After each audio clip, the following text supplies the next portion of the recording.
Il y a 70% des femmes au Sénégal qui se couvrent la tête. Mhm. Moi, je savais pas. Mhm. Parce que dans certains milieux que tu fréquentes, tu vas voir que des femmes qui ont des perruques ou quoi.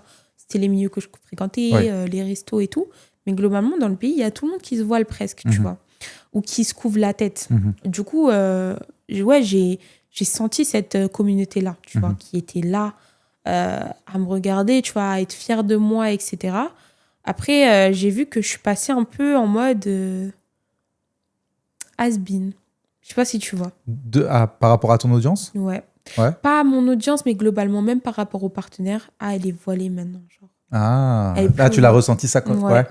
Je ressens maintenant l'hypersexualisation de la femme. Mhm. Genre, on est hyper exposé et on est vu comme des objets. Ouais. En gros, C'est la question que j'allais te poser parce qu'au-delà de ta communauté, moi, ce qui m'intéresse vraiment le plus, peut-être c'est parce que j'ai mon rôle de père avec 2 petites filles, qu'est-ce que ça t'a fait à toi, personnellement?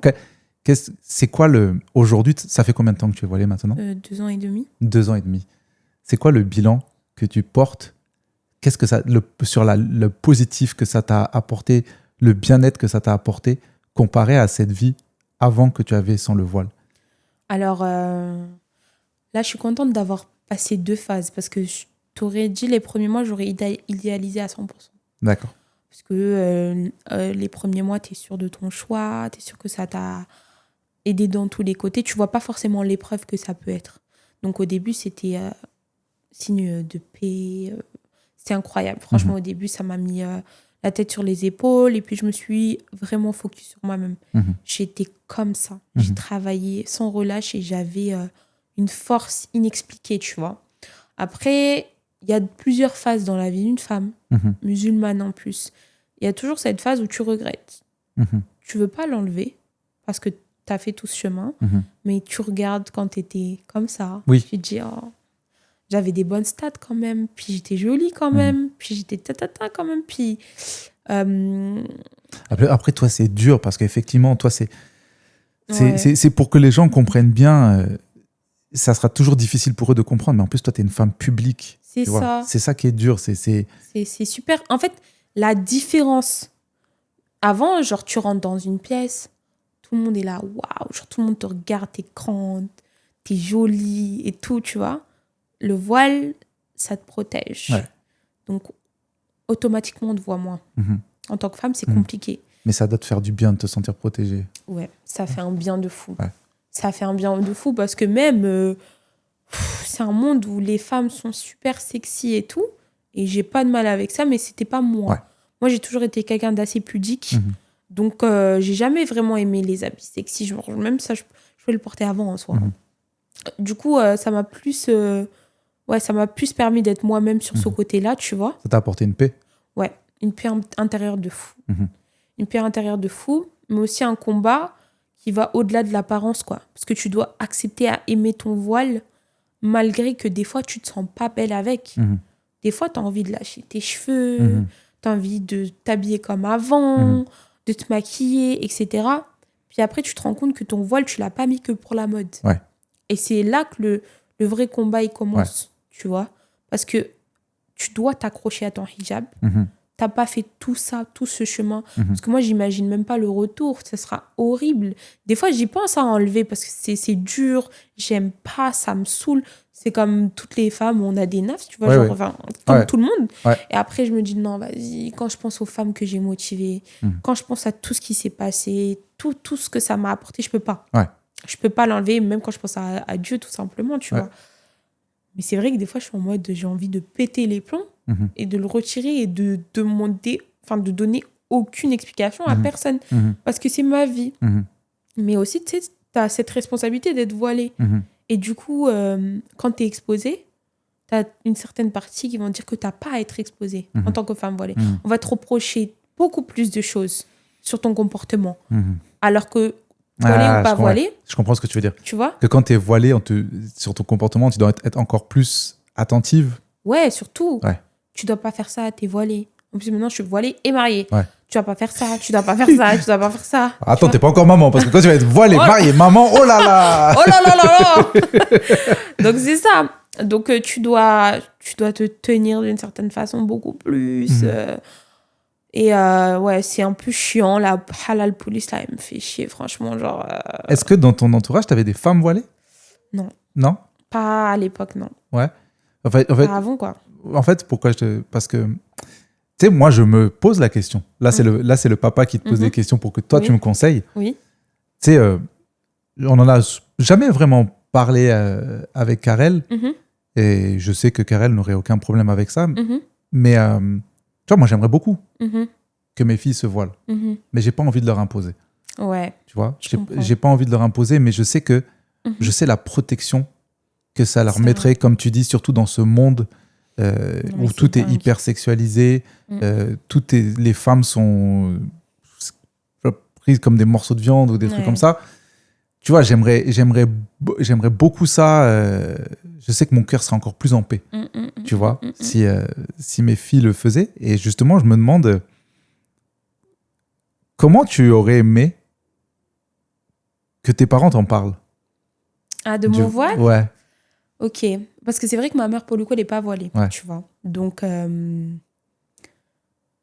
je sais pas dans quel contexte elle aurait pu m'en parler. En vrai, on m'en a jamais parlé. Ouais. Mais j'ai toujours pensé, naturellement. Ouais. Parce que j'ai toujours vu ça avec de l'admiration. Après, comment j'en parlais à mes petites filles? Après, c'est différent parce que je suis voilée. Donc, si j'en ai, forcément, elles vont vouloir ressembler à leur maman. Mais si c'est toi, peut-être, non, pas leur imposer, mais leur apprendre leur religion, tu vois. Leur religion. Parce que moi, le fait, tu vois, que j'ai été éduquée par, du coup, des parents français, etc., ça m'a un peu éloignée de tout ça. Et c'est un truc où, vas-y, j'ai toujours voulu me rapprocher de la religion. Donc, dès le bas âge, leur inculquer une religion sur leurs devoirs, leurs droits en tant que femmes et les comportements des femmes exemplaires de notre religion racontées sous forme de contes. Tu vois, il y a beaucoup d'histoires qu'on explique pour les enfants, tu vois. Sur YouTube, tu peux trouver les histoires de Khadija, Aïcha, tout ça, et leur faire rêver, en fait. Parce que une certaine population a des princesses. Nous aussi, on a nos reines, tu vois. Et leur permettre de, pas fantasmer, mais de rêver sur ça. Peut-être que ça leur fera avoir cette envie naturellement. Et le naturel, c'est le mieux. Et c'est sûr que ça les protégera. Après, comme je dis, il y a des malades de partout. Il y en a, les voiles, ça leur empêche rien du tout. mais c'est sûr que moi, pour le coup, j'ai vu que les gens ne se permettaient plus certaines choses. Donc c'est ça te protège. Oui, j'ai senti la différence directe. On n'osait même plus me proposer certaines choses. Et puis même moi, genre, avant, pour refuser et tout, c'était chiant, tu vois. Maintenant, je me dis, haram. Haram. Tu vois, j'ai même plus... tu m'as pas vu ou quoi? Haram. Il n'y avait pas ça. Donc, j'avais ma protection, tu vois.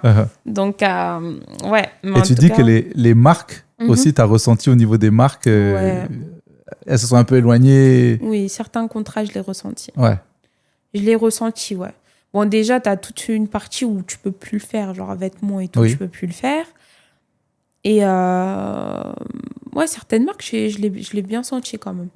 Et j'ai eu des échos que c'était pour ça, tu vois. Donc, ça m'a fait... En vrai, ça m'a pas fait mal. Je me suis dit, écoute, si là, il te ferme une porte, c'est qu'il t'en ouvre 10, tu vois. Donc, je m'en foutais. Mais je trouvais ça dommage avec le temps, quoi. Parce que déjà, moi, j'avais un profil où des fois, c'est compliqué vu que je suis métisse. Et du coup, sur certaines campagnes pour le Sénégal, je suis moins légitime qu'une Sénégalaise. Parce qu'on se dit, ouais, mais elle est claire, c'est décomplexé, tu vois, quand ils me prennent. Donc, je perds beaucoup de contrats par rapport à ça. Et là, en plus de ça, avec le voile, métisse, avec le voile, bon. Mais ça t'a ouvert une autre porte, comme tu dis. Parce que tu as lancé ta marque. Exactement. Qui s'appelle Fainaram Mastour. Fainaram Mastour. Fainaram Mastour, acheté. Donc, tu vois qu'à Dubaï, effectivement, il y a des trucs, mais ça coûte cher. Tu vois qu'il n'y a pas... cher. C'était pas mon style. Et du coup, j'ai créé ma marque. Au début, en fait, je me fournissais en France. J'avais des fournisseurs. Sauf que, bon, avec le temps, je me suis dit, à quoi bon créer une marque si c'est pour se fournir ailleurs ou quelqu'un d'autre un jour va pouvoir se fournir là où tu te fournis et proposer la même chose que toi. Du coup, je me suis dit, vas-y, crée ton atelier. Ok. Parce qu'au début, j'avais des fournisseurs à Dakar qui faisaient la couture, Ouais. et aussi mes fournisseurs en France. D'accord. Sauf qu'au final, éthiquement parlant, je trouvais ça pas ouf d'avoir des fournisseurs en France en vrai. Sachant qu'on est un pays où l'un des premiers métiers, c'est la couture quand même, tu vois. Je trouvais ça dommage de faire travailler des Français alors qu'on peut faire travailler des Sénégalais. Après, pour le coup, j'avais été déçue un peu de ce que je trouvais par mes fournisseurs qui étaient faits par des Sénégalais, mais manque de sérieux, détails pourris. En plus, ça me faisait ça super cher quand j'y repense. Et au final, bon, ça m'a permis d'apprendre. J'ai commencé à aller moi-même au marché, comprendre les tissus, toucher, savoir les prix, négocier. Genre, là, ça peut plus là, me on peut plus t'avoir, là. Non, là, c'est bon. Là, c'est bon. Avant, on pouvait m'avoir de ouf, mais maintenant, je connais tout. Ouais. Je connais tous les détails sur filage. Parce que ça fait combien de temps que tu as créé la marque, là? C'est 1 an. 1 an, ok. 1 an. Et du coup, au final, j'ai acheté mes machines. Ouais. J'ai créé mon atelier. Ouais. Et maintenant, il y a quoi? On est presque 30 employés. Machallah, 30 Ouais. en 1 an. Ouais. Machallah. Incroyable. Et employés mensuels, mais il y a beaucoup de personnes avec qui on travaille. Ouais, tu sous-traites quand t'as. Ouais, on sous-traite aussi beaucoup d'ateliers. En 1 an. Ouais. Est-ce que tu le réalises? Non, franchement, c'est incroyable. C'est dingue. Et le pire, c'est que je vois que la limite, je la vois pas en fait. Je sais pas si tu vois. Bah bien sûr. Parce que si la fait ça en 1 an. demande, elle est tellement présente. Et moi-même, j'arrive pas à gérer la demande, tu vois, par rapport à mes clientes. Après, c'est ça, c'est que l'avantage, mais en même temps, le piège que toi, tu as, c'est que tu as une communauté. C'est ça. Et une grosse communauté. Ouais. Donc, ça veut dire que quand tu fais un drop, ça marche. Ça part vite. Ouais. Et en plus, si les clients sont satisfaits du premier drop, quand on fait un deuxième, t'as ceux qui étaient déjà là qui reviennent. C'est ça. Et le bouche à oreille, les nouveaux qui arrivent. Ouais. Ça va très vite. Le OV Show.